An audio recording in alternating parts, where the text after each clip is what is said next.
Pues muchas gracias a todas y todos por estar aquí. Muy bienvenidas y bienvenidos. Realmente, pues es algo que nos faltaba desde hace mucho tiempo poder hablar sobre mi papá Salvador, poder tener un homenaje. En algún momento se pensó que quizás para estas alturas ya se hubiera podido tener algo presencial, pero pues sabemos que no. Por lo tanto, convocamos a este evento virtual y estoy muy conmovido por todas las caras que veo aquí en el Zoom y sobre todo también por las personas que van a hablar. Yo quiero nada más comentar dos cosas muy rápidas porque a mí me interesa mucho más escuchar a las amistades que van a hablar hoy. También habrá un momento para que si alguien quiere comentar algo, se le dará ese tiempo. Y pues bueno, eh, yo un poco reflexionando en la importancia de hacer no solo este homenaje, sino también arrancar una fundación, viene de que yo considero que si bien la muerte de mi papá no la podemos considerar una muerte trágica, sí es una muerte que deja muchas cosas inconclusas y principalmente lo que deja inconcluso, pues es un trabajo de muchos años, es un deber y una necesidad por servir a México que él tenía y por eso entre hablando con familiares, con amistades, Héctor Tajonar de Lara y yo decidimos lanzar esta fundación, enfocarla en lo que hacía mi papá en su trabajo y que tiene tres puntos fundamentales. El primero es la reflexión sobre las relaciones internacionales actuales. El otro es contribuir a la elaboración de la política exterior de México. Y finalmente, pero muy importante, la formación de nuevos cuadros diplomáticos de mujeres y de hombres mexicanos. Algo que vamos a impulsar mucho desde la fundación es la igualdad de género, aunque no se ve reflejado en los que vamos a hablar el día de hoy. Hoy es porque es un momento especial para hablar de mi papá y consideramos que esto sería pues, lo más balanceado posible. Pero sin duda en los demás eventos, que ya serán eventos más temáticos, habrá una inclusión y equidad muy importante. Otra cosa que quiero decir, y para mí es realmente una cuestión de mucho honor, es que la gran herencia, el gran acervo que me deja mi papá, son sus amigos, son ustedes. Y es por lo cual yo me siento sumamente orgulloso, sumamente agradecido con todas y todos ustedes que me han mostrado muchísimo cariño y sobre todo muchísimo cariño a mi papá. Hay algunas personas que creen que cuando una persona se muere, pues poco a poco se va quedando en el olvido. Y a través de ustedes, mi papá sigue muy vivo con todas las conversaciones que tengo, con todas las palabras que compartimos. Por lo tal, les doy todas las gracias del mundo y les mando un enorme abrazo a cada una y cada uno de ustedes. Habiendo dicho eso, le cedo la palabra a Héctor Tajonar de Lara, mi primo, mi cofundador de esta fundación, que va a moderar este evento. Muchísimas gracias de nuevo a todas y todos ustedes por estar aquí.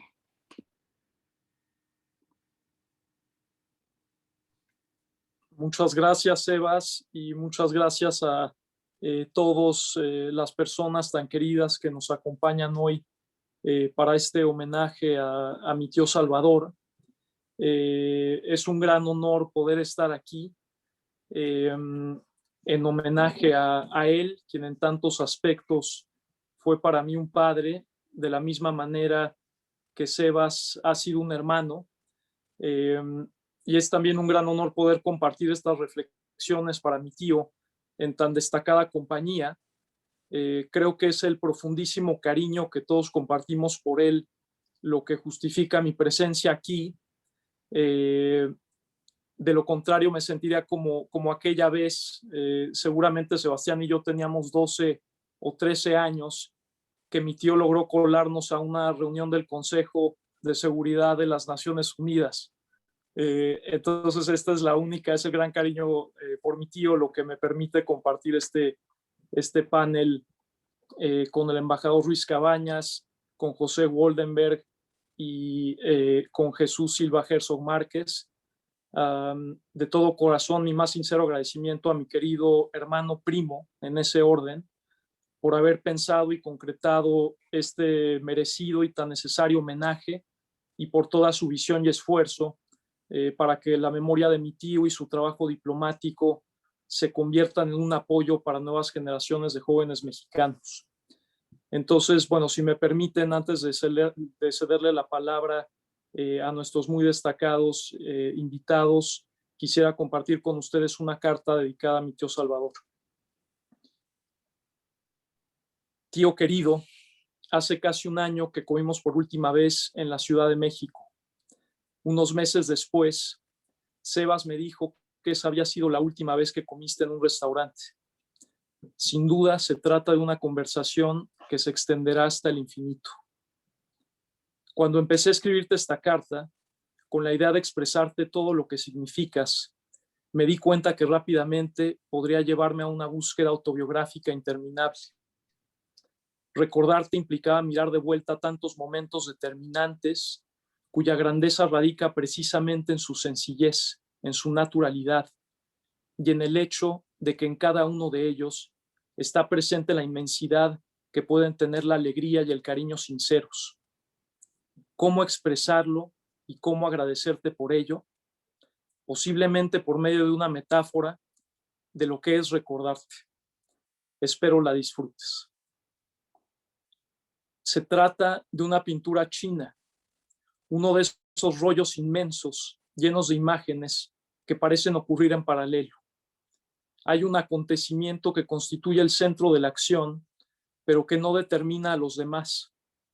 Lo que parece determinar el sentido de los acontecimientos es el paisaje, la imagen imperturbable de inmensidad y calma en el fondo. Pero hay algo más, un pabellón que parece un poco aislado del resto de la imagen, en el que tres personas hablan, conviven, y entre ellas se puede apreciar un rostro cuya expresión nos da la respuesta humana: sonreír a la vida. Sin duda habrá otros acontecimientos que se irán sumando, pero siempre existirá ese pabellón de los recuerdos literarios, contigo sonriéndole a la vida, rodeado de un infinito paisaje emocional. Todavía recuerdo cuando me recomendaste por primera vez un libro de Malraux, poco tiempo después de mi regreso de China. Es un autor al que sigo mirando, que me permite mantener viva la memoria de mis años chinos, la sensibilidad ante un mundo distinto, la humildad ante lo incomprensible. Y como ese, tantos otros ejemplos de lecturas, de conversaciones que contribuyeron a moldear una vocación y una sensibilidad. ¿Cómo hubiera disfrutado discutir contigo esta nueva etapa en la que estamos? La paradoja de que mientras una parte importante de la humanidad vive confinada y experimenta distintos tipos de restricción de movimiento, el mundo se transforma a pasos acelerados y con él las perspectivas de cooperación internacional. Después de 4 años de frustración, durante los cuales el primitivismo autárquico frenó cualquier posibilidad de avance ante los desafíos compartidos de la humanidad, se han abierto nuevas posibilidades. El problema es que esos 4 años sí ocurrieron y tendrán sus consecuencias. Me hubiera gustado poder dibujar contigo los paralelismos, imaginar lo que fue para un diplomático mexicano llegar a Washington a inicios de los 90. El mundo era otro, el liderazgo estadounidense indiscutible, los imperativos de la integración regional también. Pero esa unipolaridad está llegando a su fin y hemos ya entrado en una nueva forma de multipolaridad que resultará completamente novedosa. Muchos, sobre todo en Estados Unidos, querrán ver al mundo con la lógica bipolar de la Guerra Fría lo cual podría tener consecuencias desastrosas. Me parece que esa lectura del mundo se basa en una serie de falsas premisas. La más grave de ellas es que China es igual que la Unión Soviética, que al no ser un país democrático necesariamente está condenado al fracaso económico y en consecuencia político. Pero los últimos 40 años de historia contradicen esa lectura y muestran que, contrario a lo que esperaban muchos políticos estadounidenses, China se democratizaría conforme avanzara en su integración económica con el resto del mundo. En realidad ha ocurrido lo contrario. El régimen es más centralizado que en ningún otro momento desde que comenzó la reforma y apertura a finales de los años 70.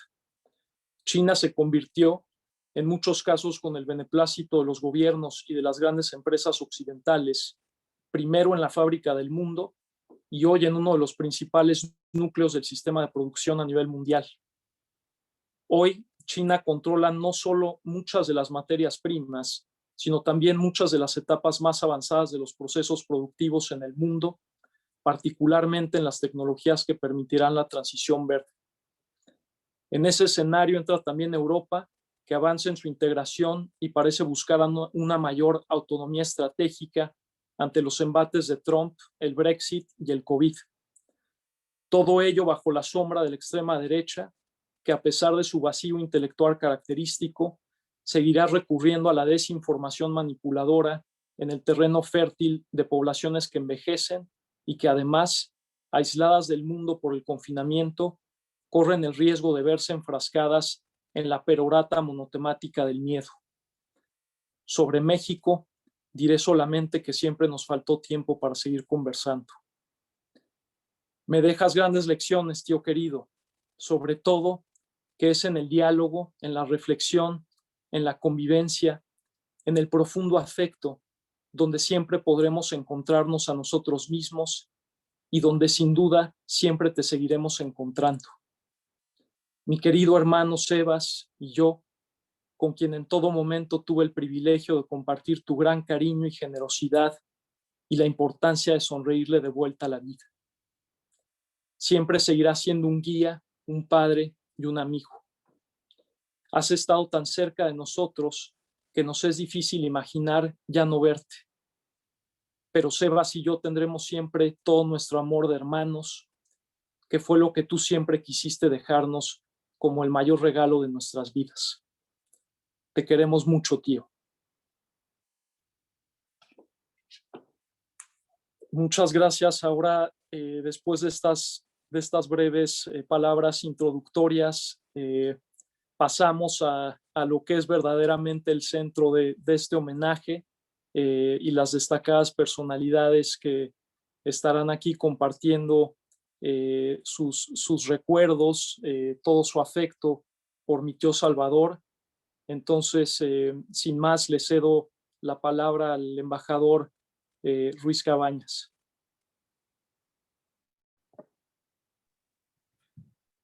Muchas gracias a Héctor por darme la palabra. Muchas gracias, Sebastián, por invitarme a este evento tan importante, tan señalado, que a varios, a todos, creo, los que estamos aquí, nos conmueve. A mí me gusta improvisar, pero no tanto. Y sobre todo cuando se trata de algo que me importa muchísimo, no quiero improvisar. Entonces preparé unas palabras por escrito y quiero leérselas, ¿sí? Porque eso es lo que pienso y siento por mi gran amigo Salvador de Lara. Paladín de la amistad. Ese fue Salvador de Lara. Era muy inteligente, preparado, leal, empático y simpático, que sabemos no es lo mismo. Ameno, profundo, afectuoso, sincero, culto, muy enterado, siempre preocupado por el destino de México y del mundo. El doctor en economía, funcionario, profesor, diplomático, escritor y analista agudo, fue también el mejor amigo de sus amigos.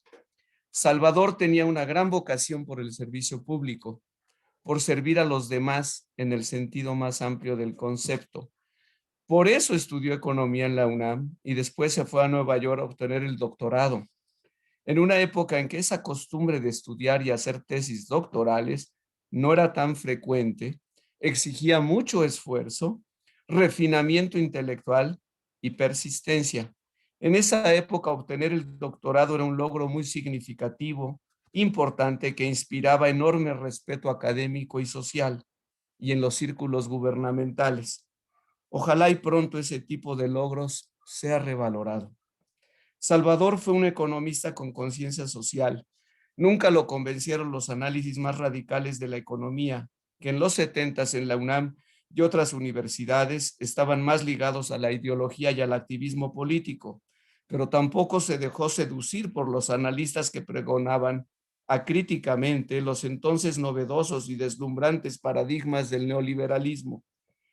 Creo que Salvador siempre fue un economista persuadido por el keynesianismo, que hoy afortunadamente está de regreso en todo el mundo. Este gran servidor buscó naturalmente insertarse en el sector público, el ámbito natural para servir en la elaboración e implementación de políticas públicas. Creo que esa inclinación no era política, era social. No era una búsqueda de poder o posiciones personales burocráticas de gran relieve. Era para ser útil a los demás, lo que los clásicos llaman vocación de servicio. Salvador se entregaba a su obligación profesional para servir a México y a los mexicanos. Salvador se insertó en áreas del gobierno que tenían impacto directamente en la vida de cientos de miles o millones de mexicanos, como en la Secretaría de Pesca y del Instituto Nacional del Consumidor. Tuvo la oportunidad de ver en la práctica diaria la utilidad de lo que había aprendido en las aulas. Creo que se sensibilizó mucho más sobre las necesidades reales de las personas y de un grupo de nuestra población hoy muy olvidado, el sector pesquero. Un día saltó a la diplomacia, a nuestra embajada en Washington, precisamente para defender los intereses de los pesqueros mexicanos, en la era en que se empezaba a vislumbrar que México y Estados Unidos se encaminaban a negociar el Tratado de Libre Comercio. Entonces me platicaba, definir los intereses de México y lograr los mejores resultados en la negociación, particularmente dura, no fue nada fácil, pero fue muy enriquecedor. Observador certero, inició un gran aprendizaje sobre las características de la sociedad y el gobierno de Estados Unidos, en particular de ese centro de poder mundial, Washington y sus lobistas. Creo que ese campo de observación nunca lo abandonó. Hasta sus últimos días hablábamos de Estados Unidos y su relación con México. Precisamente un día, dentro de nuestra embajada, el embajador Jorge Montaño, de quien ambos aprendimos muchísimo, lo promovió como jefe de la sección económica, encargado de proveer los insumos de análisis económico de la embajada. Creo que Salvador disfrutó enormemente ese cargo. Sus notas económicas eran una labor de filigrana, de alta calidad, de alto refinamiento analítico. La verdad, es una lástima que no pudieran ser publicadas en algún diario. Muchas personas hubieran aprendido más.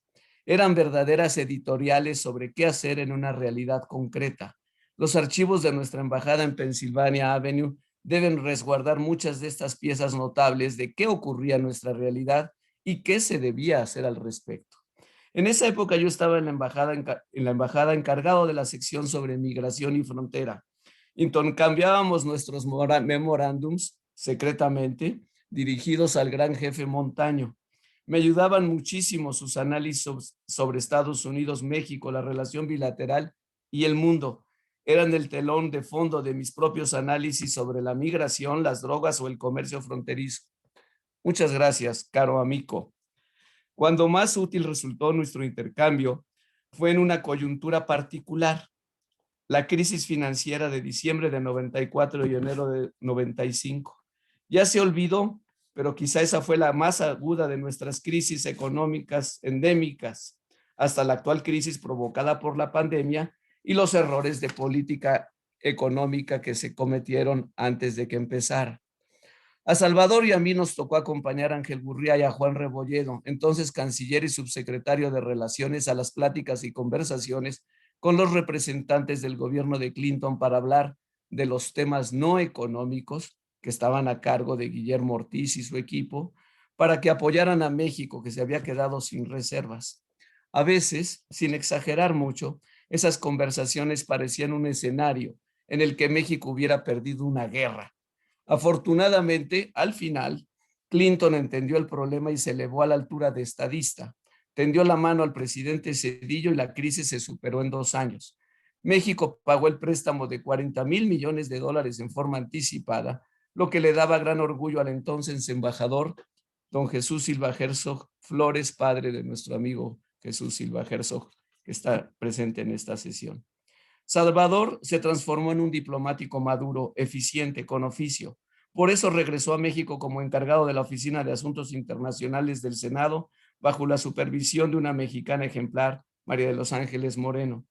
Todos los que pasamos alguna vez al Senado al proceso de ratificación, como cónsules o embajadores, recordamos el apoyo profesional, integral, atento a los detalles del gran amigo, el doctor de Lara.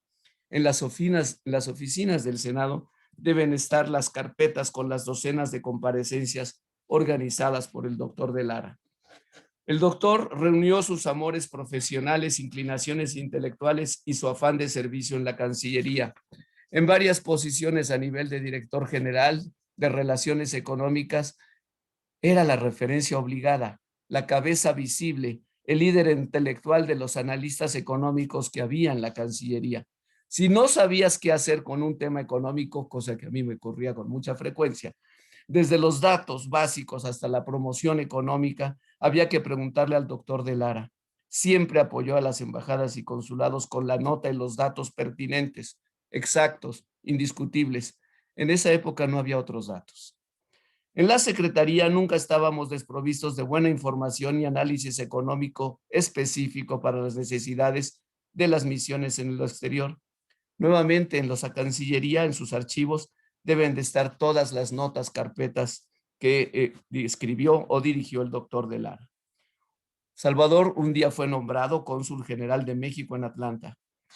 Hace poco tuve el gusto de volver a ver los análisis, los medios de prensa de Atlanta, de la extraordinaria labor que hizo nuestro amigo Salvador, labor diplomática de acercamiento con las autoridades, pero también protegiendo y quizás sobre todo a los mexicanos en esa zona de Estados Unidos.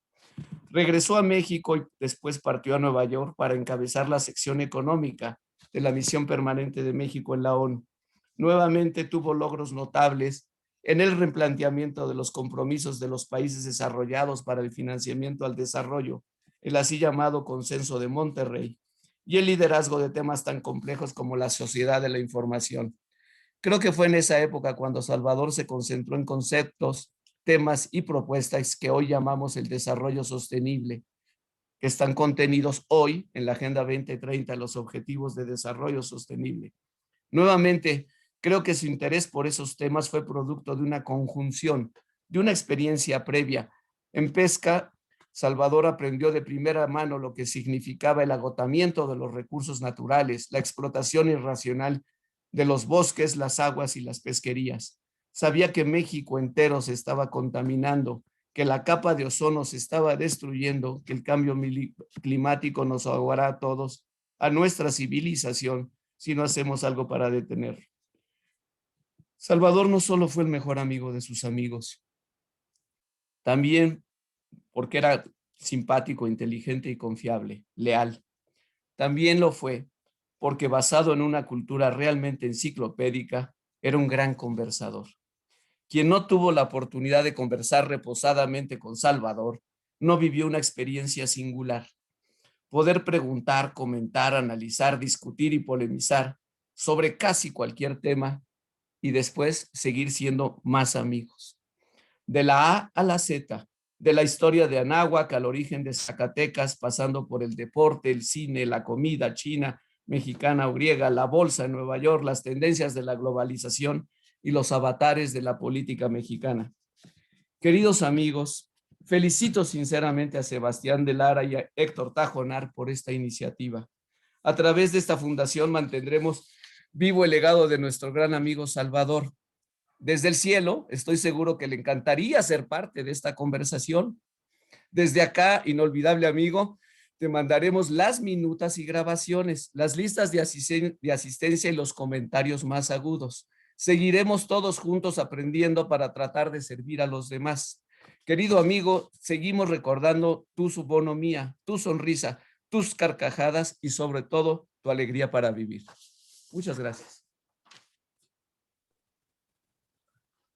Muchas gracias, embajador Ruiz Cabañas, por estas palabras que son el recorrido de la diplomacia mexicana, pero también el de una amistad sincera, forjada a lo largo de los años en el servicio diplomático a México. Muchas gracias, embajador.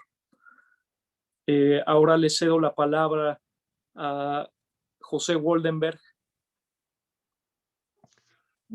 Gracias. Muchas gracias. Buenos días a todos. Agradecer también a Sebastián la invitación a estar con todos ustedes y me da mucho gusto compartir, no sé cómo se dice ahora, esta mesa con Héctor, con Miguel, con Jesús. Y al igual que Miguel, yo también voy a leer unas notas. Y desde ahora solicito una disculpa por el desorden de las siguientes notas, pero no me resulta fácil escribir y mucho menos hablar de un querido amigo hasta hace unos meses vivo. No recuerdo exactamente cuándo y dónde conocí a Salvador. Tengo dos imágenes no demasiado nítidas. En la reseña de cine de Acapulco, sería en el Cine Roble, o en la boda de unos amigos, él como invitado del novio y yo de la novia. Pero de lo que no tengo duda es que eran los años 70 y que él desde la Facultad de Economía y yo desde la de Ciencias Políticas, poco a poco empezamos a ser parte de una red amistosa política.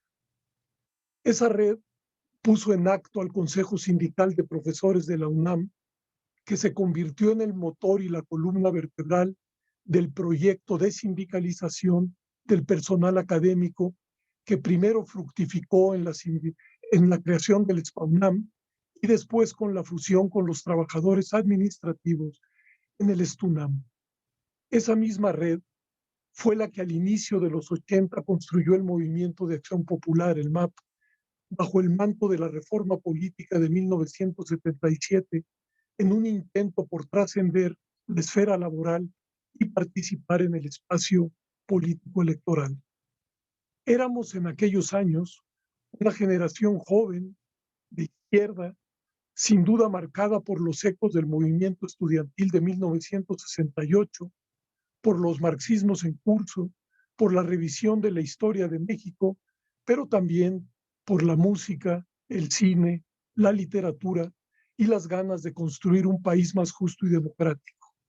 Un malestar profundo flotaba en el ambiente y creíamos que el quehacer político era o podía ser una herramienta útil y necesaria para modificar las cosas. Salvador era entonces un joven economista, entusiasta, simpático, fácil trato. Con el paso del tiempo se convirtió en un funcionario público aplicado y capaz. Fue, como ya se ha dicho aquí, cónsul general de México en Atlanta, que hasta donde yo recuerdo le dejó recuerdos agridulces. Fue consejero y ministro en la Embajada de México en Washington por un largo y fructífero periodo, director de varias direcciones en la Secretaría de Relaciones Exteriores. Si mal no recuerdo, pero ahora ya lo recuerdo bien porque Miguel lo citó, laboró por un periodo más breve en el Senado de la República en Asuntos Internacionales y fue profesor de varias instituciones de educación superior. Quiero destacar algunas de las cualidades de Salvador como servidor público. Hoy, que desde el gobierno no se valora con suficiencia algunos de los atributos que poseía el doctor de Lara. Primero, conocimiento.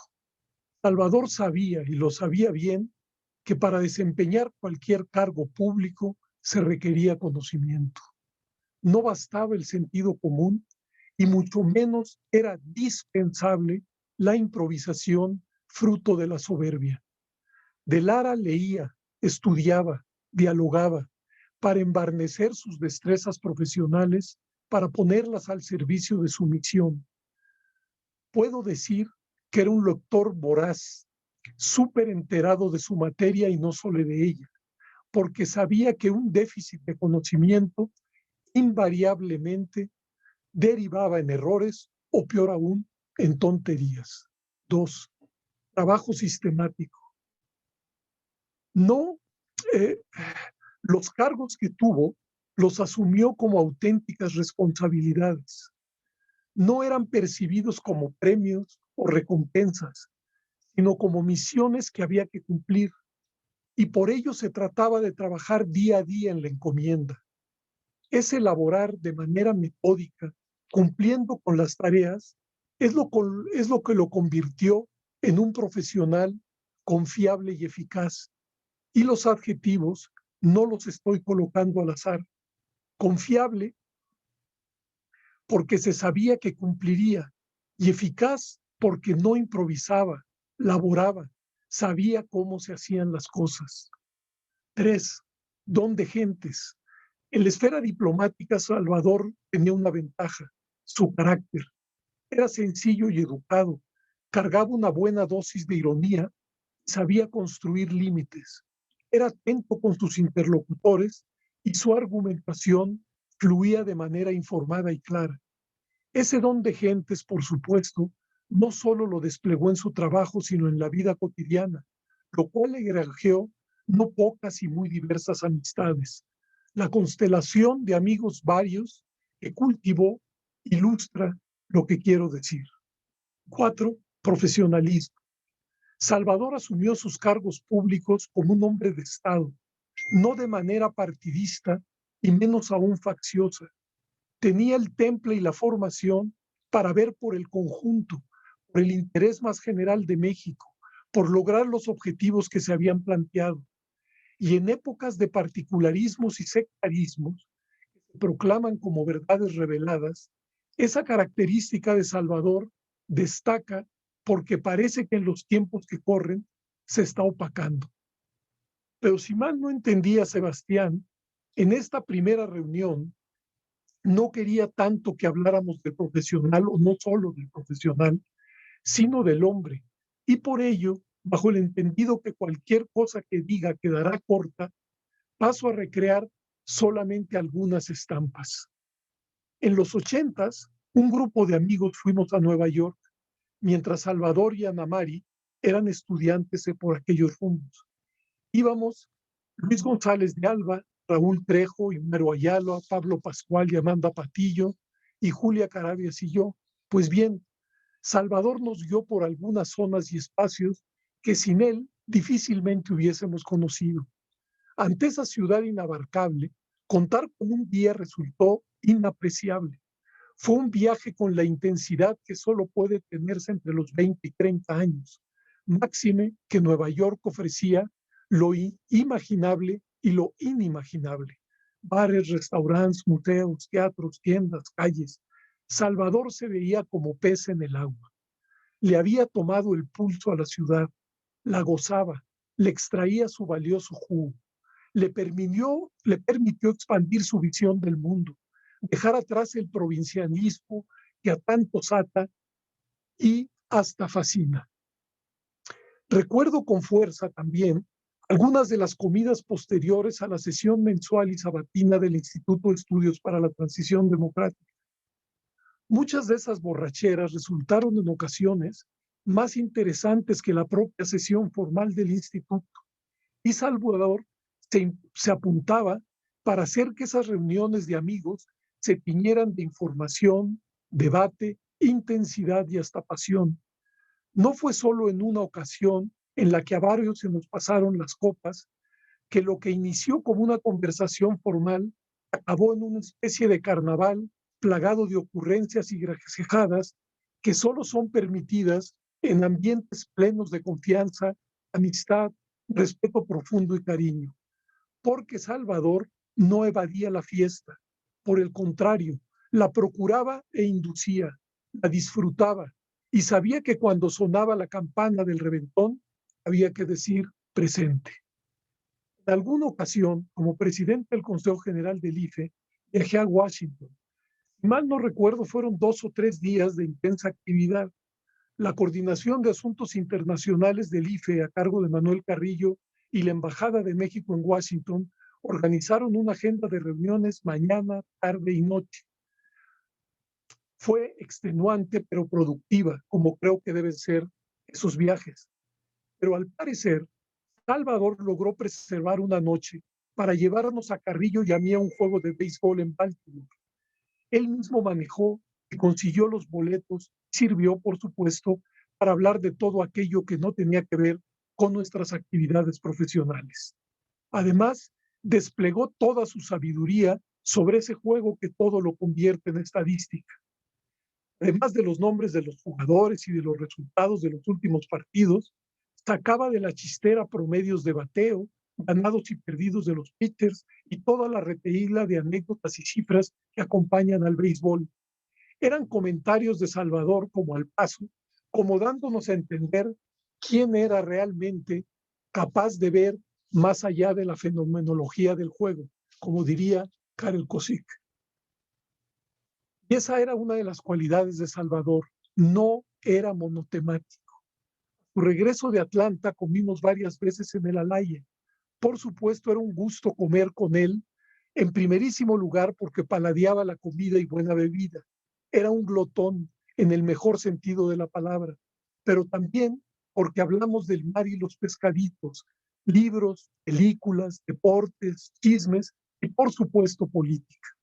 Debo decir que en las primeras ocasiones le interesaba y mucho narrar los contratiempos que había vivido en Atlanta, pero después resultó como siempre un hombre que sabe que la vida es ancha y no es ajena, que vale la pena acercarse a sus diferentes manifestaciones con apertura y con gusto. Varios partidos del último Mundial de Fútbol los vimos juntos en casa de Raúl Trejo y Pati Ortega. Gracias a la hospitalidad de ellos, festejamos y nos ilusionamos con el triunfo de México sobre Alemania. Ensoñamos que podíamos ser campeones del mundo. Nótese el plural que nos incluye. Volvimos a nuestra niñez y tomamos en la mañana, como suele beberse, solo a partir de la comida. Cuando México derrotó a Corea, la fiesta siguió en expansión. Pero, ya sé, es el pero de siempre. Suecia nos pasó por encima y por ello en octavos de final nos tocó Brasil y sí, que creen, perdimos. No obstante, el gozo no se fue al pozo, porque el jolgorio de los 2 primeros encuentros nadie nos los pudo quitar. Gracias a él, a Juan Eduardo y a Raúl, un grupo de amigos nos reuníamos en el restaurante Palominos una vez al mes antes de que nos encerrara la pandemia. Reuniones alentadas por el solo gusto de vernos, conversar, compartir, como dicen algunos, los sagrados alimentos y el trago. Y Salvador era uno de los motores de esas reuniones. Siempre parecía tener una orden del día medio escondida, siempre un artículo que recomendar, una película o una serie que era necesario ver, un incidente político que no podía pasar desapercibido o alguna declaración digna de ser enmarcada en el amplísimo museo del absurdo.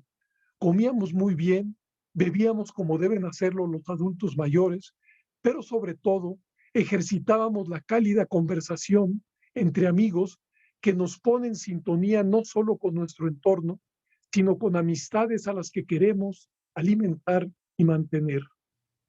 Por cierto, esa tertulia, así la bautizó alguien con ánimo decimonónico, dio paso a un chat y todas las mañanas uno lo abría y encontraba ahí desde temprano los artículos de los cuates y otros no tan amigos que Salvador se empecinaba en enviar para animar la conversación. Llegaban a primera hora, lo que nos decía que ya en estos últimos años Salvador era muy madrugador.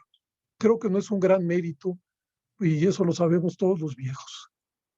Un día antes de su muerte, ese pequeño grupo tuvo una sesión virtual por Zoom y ahí apareció Salvador. Luego de su estancia en el hospital, ya estaba en su casa y aunque con oxígeno, todavía nos recomendó alguna serie, un artículo y una película. Le veía cansado, pero por lo menos ante sus amigos seguía presentando la cara del optimismo y las ganas de seguir. Su muerte al día siguiente nos sacudió a todos. Sé que ante la muerte de un ser querido no hay palabras. Todas suenan o me suenan huecas, pero no creo exagerar si digo que sin la presencia de Salvador, ese pequeño colectivo hoy es otro, más apagado y más triste.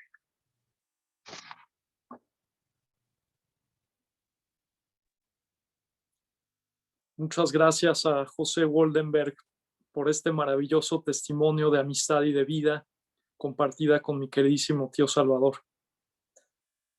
Y last but not least, le doy la palabra al muy querido y admirado Jesús Silva Herzog Márquez.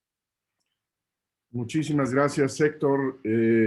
Muchísimas gracias, Sebastián. Yo estoy muy agradecido por esta oportunidad de platicar hoy, de hablar, y sobre todo muy contento de que nos demos este espacio que no pudimos tener físicamente de manera directa para estar cerca, para darnos un abrazo y darnos cuenta lo que extrañamos a un amigo queridísimo.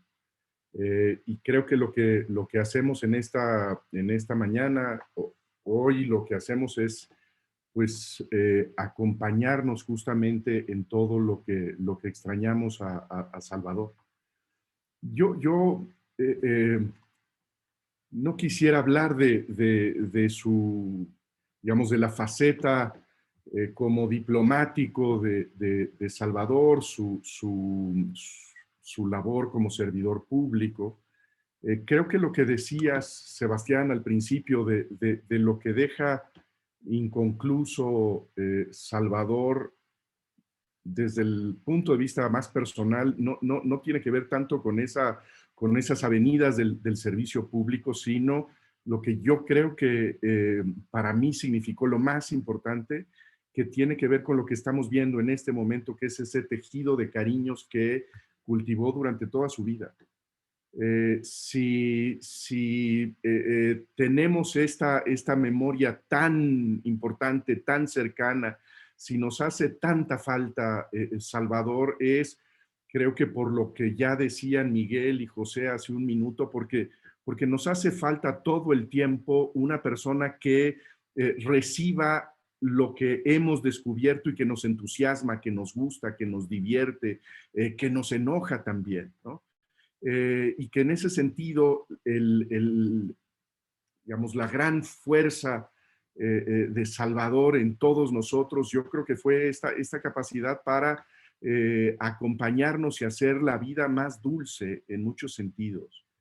Creo que es como frecuente que a los amigos los encontremos en un paquete, que hagamos amistades dentro de un grupo y que ubiquemos de una u otra forma al amigo dentro de un espacio en donde hay mucho ruido y donde hay muchas personas y muchos afectos que se confunden. Para mí la relación con Salvador en ese sentido fue muy distinta porque mi sensación fue de inmediato el de encontrar un vínculo afectivo, un vínculo de cariño que era único, que era especial y que a pesar de que tuviera muchas cosas alrededor, sobre todo al principio cuando lo conocí yo en la Embajada de México en Washington, podía encontrar en la conversación y en la fiesta con Salvador cosas que para mí han sido únicas.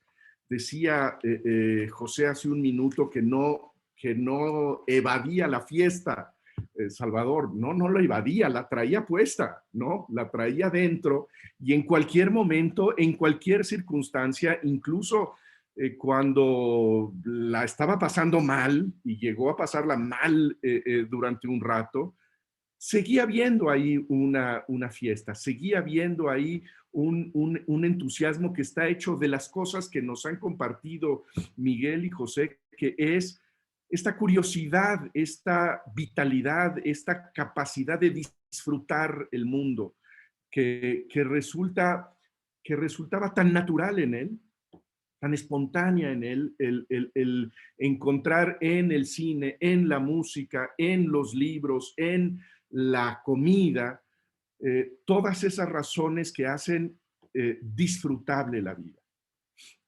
Cuando uno piensa como en herramientas para entender el sentido de la amistad, la importancia de la amistad, es creo que fácil ir a como esta referencia clásica que a mí me parece preciosa de Montaigne sobre su amigo recién muerto, Etienne de la Boissy, en donde él habla pues de la importancia de la amistad, la importancia que tiene para él la amistad y en algún sentido la superioridad de ese vínculo de cariño frente al amor, ¿no? Un vínculo que puede ser quizá menos intenso, pero es sólido, se extiende de manera más generosa.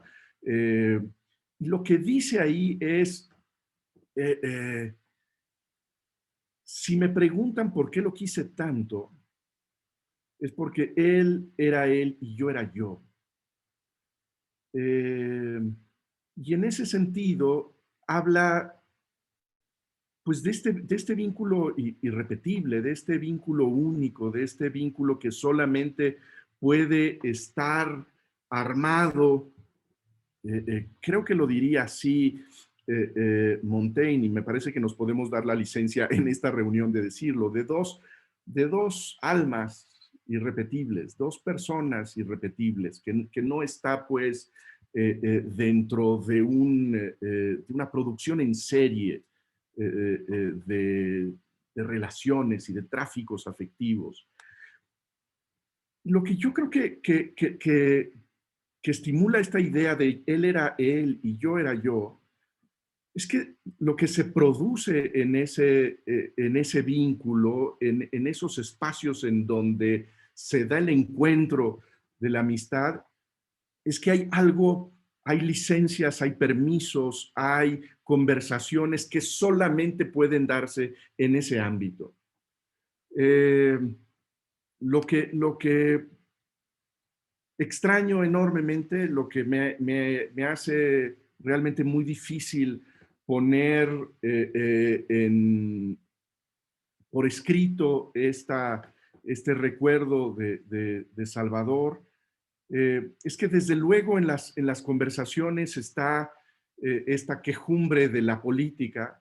De una u otra manera puede esto aparecer y aparecía en las conversaciones y a lo mejor era porque es lo que uno trae en la superficie. A lo mejor era lo que podía disparar la conversación. La estupidez política del día, la tontería que acaba de decir en un partido, la incertidumbre de lo que va a pasar en la candidatura fulana. Pero la verdad es que se iba muy rápido eso.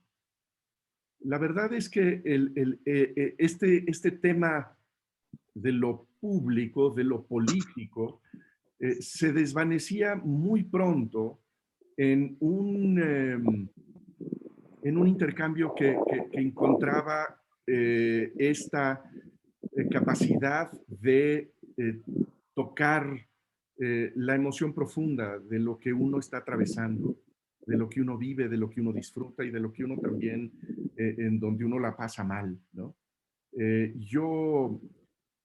Yo recuerdo mi vínculo más cercano con Salvador, que me parece que es la coincidencia o el encuentro de cada uno, digamos, reponiéndose de sus fracasos y la enorme gratitud que siento por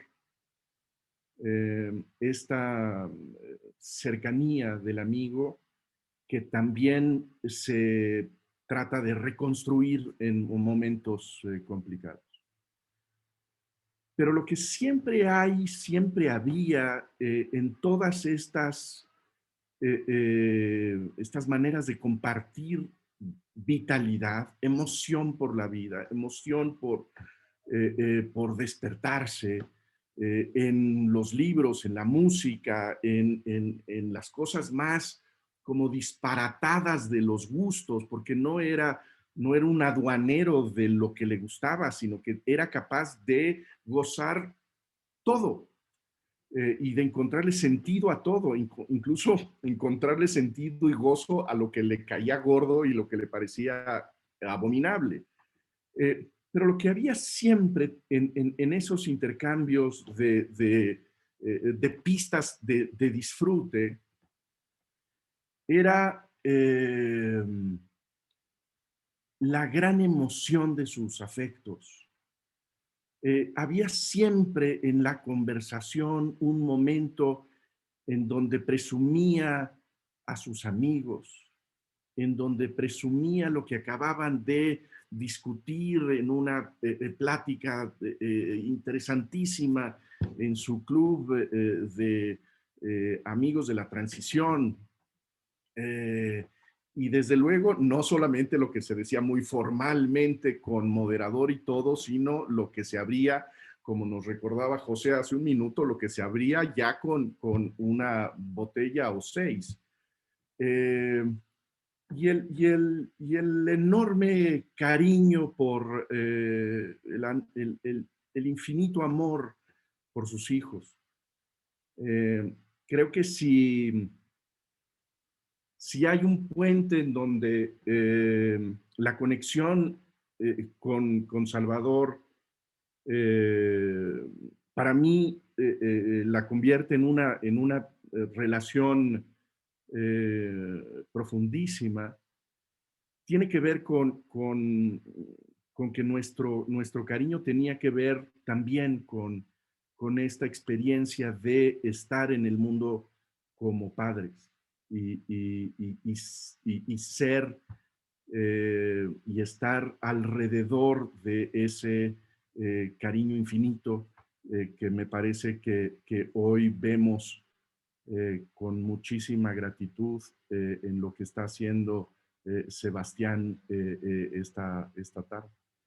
Y yo quisiera terminar simplemente diciendo que en lo que decía Sebastián al principio de mantener este legado, yo lo que creo es que hay que hacer fiestas.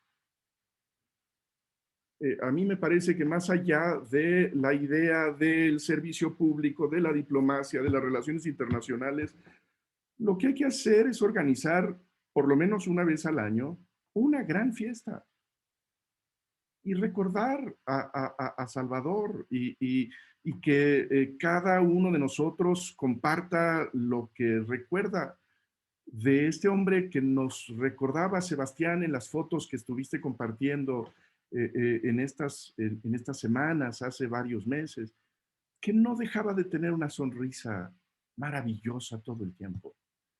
Y nos hace mucha falta tener eso.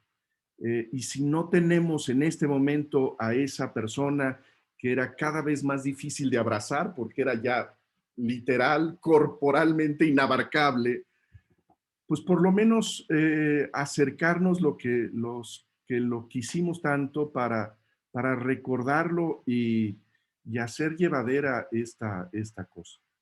Muchas gracias.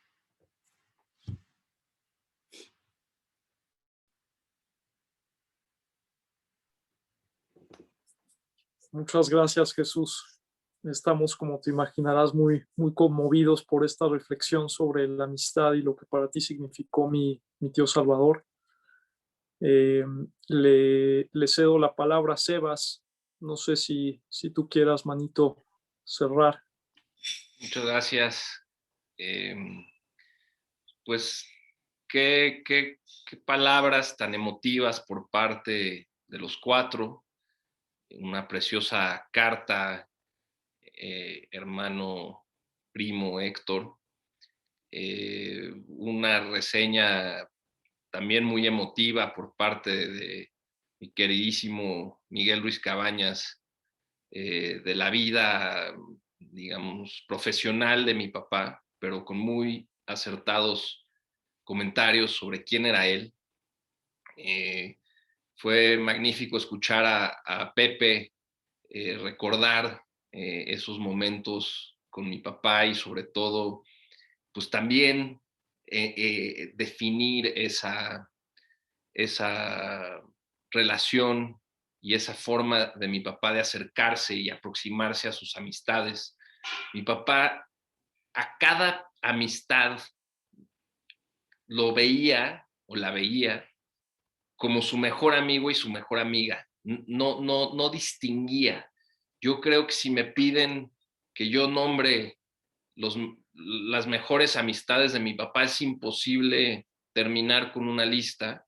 Sin duda, los que hablaron ahorita están en esa lista, pero es realmente una lista interminable. Muchos de ustedes están aquí escuchando y hay algunos que ni pudieron conectarse, y me atrevería a decir que son personas muy, muy queridas y muy cercanas de mi papá.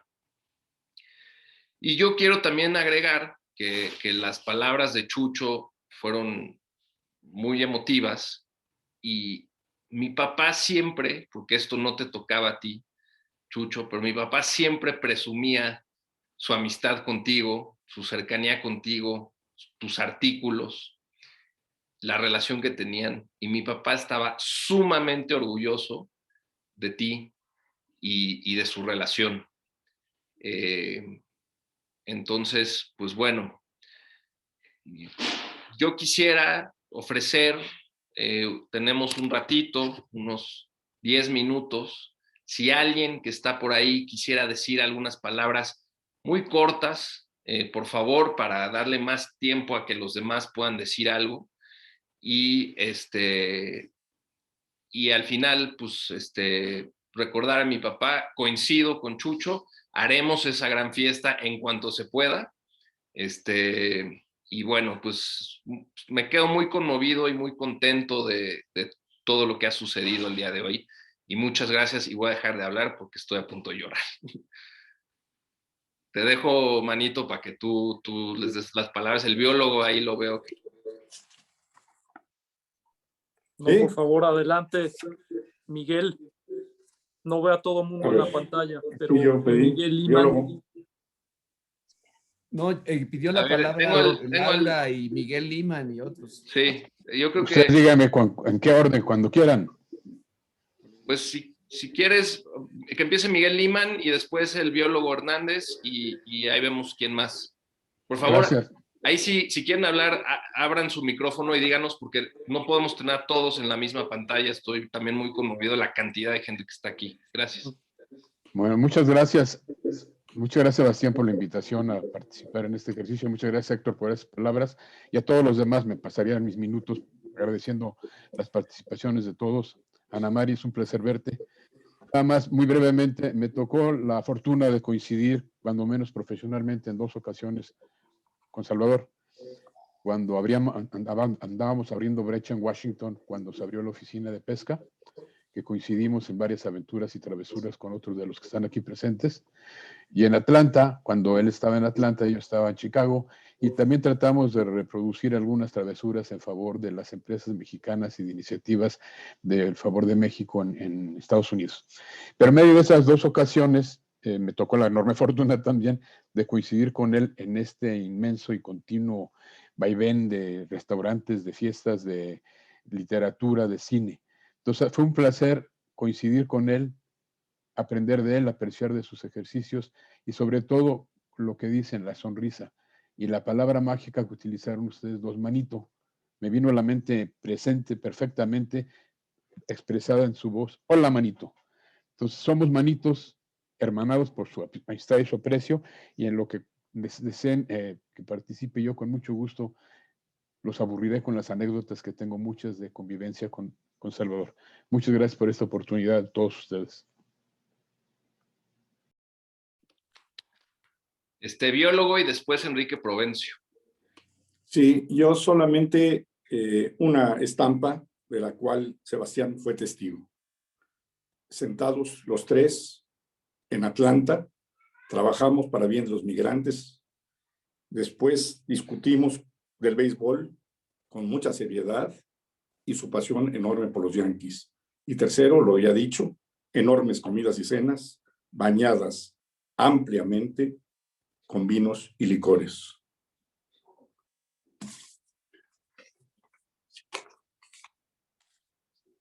Adiós, saludos, abrazo. Muchas gracias. Enrique, por favor. De amigas de Salvador, del Modern. Por supuesto.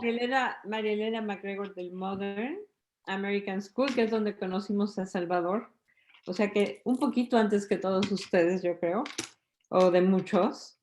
Y me acuerdo también de las grandes comidas y festejos, y lo que nos unió es que hemos vivido en el extranjero. Y la suerte de poderlo ver de vez en cuando fue maravilloso. Solo se me fue cuando fue a Japón, pero mi esposo logró verlo y es único. Y todas sus descripciones me llegan al corazón porque es exacto como era Salvador. A todo el mundo lo hacía sentir amigo y era un gusto verlo. Era un festejo siempre. Así es que nada más me uno al gusto de estar hablando de él. Muchas gracias. Enrique, por favor. Muchas gracias, Sebastián, y envío un saludo a todas las amistades y familiares del querido Salvador. Solo para relatar una breve estampa, como dice el biólogo, porque cuando estábamos trabajando en el número 50 de la revista Configuraciones del Instituto de Estudios para la Transición Democrática, y a la hora de pensar en un artículo sobre el balance de largo plazo de las relaciones México-Estados Unidos desde 1990 hasta el 2020, de inmediato pensamos en Salvador. Le hablamos a Salvador para que escribiera ese ensayo. Estuvimos intercambiando con él. Al principio dijo que le costaba trabajo, pero tomó vuelo y formuló el artículo que está publicado en la revista Configuraciones del IETD y que presentamos el año pasado en junio, por cierto. Bueno, se presentó varias veces. Ahí está el testimonio y platica con detalle, pero también con una perspectiva analítica, cómo cambió la relación México-Estados Unidos a partir de la negociación del Tratado de Libre Comercio y cuáles son los saldos de aquella etapa. Entregó el artículo, luego le hizo cambios y apareció finalmente publicado. Ahí está el testimonio y para mí es un recuerdo muy bonito haber interactuado con Salvador en esa publicación. Un abrazo a todos ustedes y mis recuerdos para Salvador. Gracias, querido Enrique. Y justo aquí, mira, aquí está justo del que estás hablando. Aquí lo tengo a la mano. ¿Quién más? ¿Alguien más que quisiera comentar algo? Nosotros, Carmen de Araujo, una excelente anécdota y recuerdo de Salvador. Como jefe de protocolo del Legislativo del Senado le tocó ir en un viaje a China con muchos senadores. Ahí conocimos a Sebastián y también iban a Mari. Y lo que más recuerdo es que a donde íbamos, porque habíamos pedido ir al campo, sobre todo a unas partes del campo, donde íbamos salían muchos chinitos, todos flaquitos y bajitos, a ponerse al lado de Salvador y a dejarse retratar, porque decían, es que es demasiado alto, demasiado no sé si demasiado grandote, no sé si te acuerdas, Salvador, y a él nomás le daba risa y se dejaba retratar de todos los chinitos. Entonces, y era una anécdota muy bonita, le tocó una comisión difícil, pero como siempre, ¿no? Con su alegría y con su buen trato, supo manejar el asunto. Es un bonito recuerdo que tenemos de la ida con toda la familia Salvador y la familia a China. Gracias. Muchas gracias.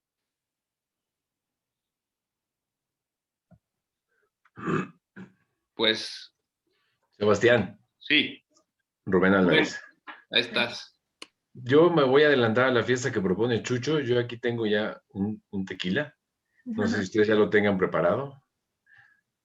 No, Jesús, eso es café o té, o a menos que esté llena de vodka. Yo ya, porque si no, Salvador se hubiera encabronado con nosotros. Están nada más echando muy buenos rollos y muy buenos recuerdos, pero yo creo que si no levantamos la copa, estamos faltando un cachito de la amistad. Gracias, Sebastián. Gracias, Héctor, por la iniciativa. Y Yo quisiera también intervenir, si se puede. Sí, perdón, no, sí, adelante. No veo quién eres, pero adelante, por favor. Alonso de Gortari. Ah, mi queridísimo Alonso, adelante. Yo solamente quería decir que, pues a final de cuentas, ha sido una jornada el día de hoy, pues realmente muy simbólica, no triste, más bien alegre por las características que tenía Salvador, pero sobre todo lo importante es que a final de cuentas, pues nuestra vida se compone de la vida de los demás. Y bueno, Salvador se llevó una parte de nosotros, por todos los momentos que vivimos con él, pero al mismo tiempo lo más padre, pues es que recordamos tantas cosas buenas. Y yo puedo decir que yo me siento privilegiado, porque pues conocí a Salvador de la facultad, cuando estaba con Toño en el Movimiento de Estudiantes por el Socialismo. Después nos tocó trabajar en el SAN, el Sistema Alimentario Mexicano. De ahí se fue a Nueva York con Ana Mari. Y luego regresando, pues también coincidimos él amablemente alguna vez me invitó a la maestría en docencia económica, acordarán ustedes que fue el primer director. Luego en la Cancillería muchos años. Y lo que yo quería sobre todo destacar es que Salvador tenía un don de gente impresionante, pero además era un negociador nato porque sabía adaptarse muy bien a las situaciones. Recuerdo cuando salió Castañeda y pues nos quedamos un poco en un impasse. Llegó Derbez y Salvador se supo acomodar muy bien. O sea, tenía ese don por su propio trabajo, por su propia manera de ser, por su profesionalismo. Entonces eso realmente de Salvador siempre me parecía muy, muy importante. Y bueno, y además, como lo han dicho aquí, siempre daba todo por sus amigos, siempre se preocupaba, por mí siempre se preocupó. Entonces, realmente fue una amistad muy padre. Incluso tengo el privilegio de que de repente Sebastián me dice tío, lo cual me gusta mucho porque, déjenme platicarles una anécdota. Tenemos un primo en común que se llama Mario de Gortari Rangel, que es primo de Sebastián. Y resulta que alguna vez se me ocurrió decir que si estaba Salvador y el suscrito, faltaba el eslabón perdido, que era Mario. Cuando estaba Salvador con Mario, pues el eslabón perdido era yo.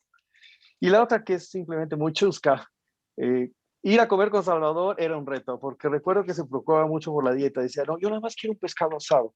Pero para llevarle ritmo a Salvador nos teníamos que tomar unos 6 whiskies. Así que, pues realmente ha sido pues un recuerdo muy, muy grato. Y nada más para terminar, así todavía hablábamos mucho del libro, la última vez me regaló un libro sobre Shakespeare, que ahora conservo pues, con doble cariño, porque fue la última intercambio que tuvimos a ese nivel. Pues muchas gracias y por la invitación además.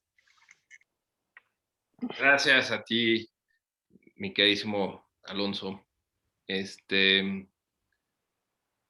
Pues nos quedan unos minutitos, no sé si alguien más quiere decir algo. Me parece Luis Manuel, tío Luis Manuel. Adelante.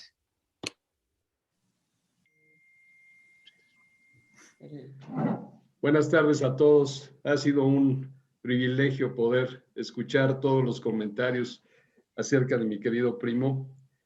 A mí me tocó convivir con él en muchísimos momentos. Tuve oportunidad, sobre todo a través de la relación familiar y también del deporte, de todo el béisbol que nos apasionaba a los dos, convivir en muchísimos momentos, visitarlo en Washington con Ana Mari, jugar con un poquito a la pelota ahí, Sebastián, cuando tenías unos pocos añitos. Entonces fue un deleite convivir todo este tiempo con mi querido primo, aprendiendo mucho de política, que no es lo mío, tratando de entender las distintas posiciones y sobre todo disfrutando lo que ustedes mencionaron muy acertadamente, la parte de la amistad y la parte de disfrutar de la vida. Ese es el mejor recuerdo con el que yo me quedo y el que aprecio, sinceramente.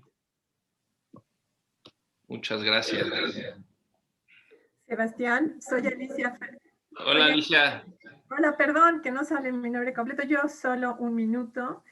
Yo conozco a Sebastián, perdón, a Sebastián desde que nació casi, a Salvador desde la escuela, desde el moderno, como dijo María Elena, y fue muy amigo de mi hermano Carlos, Y después tuve la fortuna de encontrármelo muchas veces caminando por la calle. Nunca he encontrado a nadie como a él caminando por las calles en París, en Washington, o sea, en Madrid. No es que yo viaje mucho, pero él sí. Y coincidíamos. Pero después yo soy médico y tuve la fortuna de poder estar cercano a él y a su parte, digamos, de salud, mucho, muy cercano, aprender a conocerlo, a respetar sus decisiones, su decisión de cómo quería vivir. Y desafortunadamente el accidente tontísimo que tuvo al final, pues precipitó su partida. Y la verdad eso es algo que pues es muy doloroso para todos, como ha quedado muy claro aquí, para mí especialmente, porque hablé con él todavía ese viernes por la mañana. Le dije, Salvador, háblale a tu cardiólogo. Bueno, creo que las cosas pasaron de la mejor forma posible. Siempre fue súper generoso. Fuimos amigos, comimos, bebimos. Yo no soy muy bebedora, pero incluso así. Y sobre todo una gran persona, muy querido por mí y por mi familia, mi marido, y por supuesto conocer a Sebastián desde chiquito. Coincidimos en Washington, Ana Mari desde los 70, en fin, un gran cariño por esta familia y por esta persona que, como ha quedado aquí en evidencia, será recordado por mucho tiempo por todos y por más de los que están aquí. Así que yo también me uno al brindis y por supuesto estoy puesta para la celebración. Y bueno, un abrazo, Sebastián, Héctor, Adriana, que ya vi su nombre por ahí, y Ana Mari. Un abrazo muy, muy fuerte a todos. Gracias, Alicia. Pues yo les doy las gracias a todas y todos ustedes. Me atrevo a decir a nombre de mi hermana Isabel, a nombre de Héctor, a nombre de mi mamá, a nombre de María Elena, muchas gracias. Gracias por estar aquí y les mandamos un abrazo y ya los convocaremos a los demás mesas temáticas y les informaremos de la celebración de la fiesta y de todo lo demás que haremos en honor al nombre de mi papá. Muchísimas gracias y que estén muy, muy bien.